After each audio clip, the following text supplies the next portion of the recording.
যাচ্ছে ইনশাআল্লাহ। আমরা জানি যে ঈদে অতিরিক্ত তাকবীর দিতে হয়। হানাফি মাযহাব মতে আমরা 6টা অতিরিক্ত তাকবীর দেই। প্রথম রাকাতে অতিরিক্ত 3টা, দ্বিতীয় রাকাতে 3টা। শাফি মাযহাবে অতিরিক্ত 12টি তাকবীর দেওয়া হয়। প্রথম রাকাতে 7টি, দ্বিতীয় রাকাতে 5টি।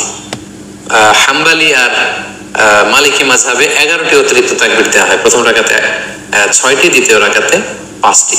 তো আমাদের বাংলা ভাষাভাষী যারা বাংলাদেশে, আমরা যেহেতু বেশিরভাগ হানাফি মাযহাবের অনুসারী, সো এই ক্ষেত্রে এবং এটার তাকবীরের সংখ্যাও কম এবং সবগুলো পদ্ধতি যেহেতু সহিহ হাদিস দ্বারা সাব্যস্ত, তাহলে আমরা 6 তাকবীরের এটাকে সাজেস্ট করতে পারি। এটা হিসাব রাখতে একটু সুবিধা হবে আমাদের। ঈদের সালাতের পদ্ধতি আমি আগেই বলেছি 2 রাকাত।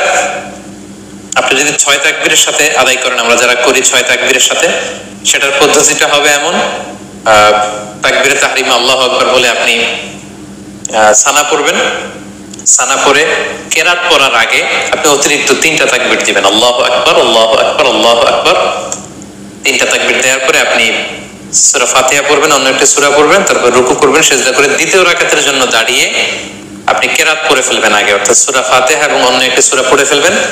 রুকুতে যাওয়ার আগে আপনি অতিরিক্ত 3টি তাকবীর দিবেন, আল্লাহু আকবার, আল্লাহু আকবার, আল্লাহু আকবার, এবং চতুর্থ তাকবীর দিয়ে আপনি রুকুতে যাবেন। এভাবে 6টি অতিরিক্ত তাকবীর দেওয়ার মধ্যে দিয়ে কিন্তু আমরা খুব সহজেই এর সালাত আদায়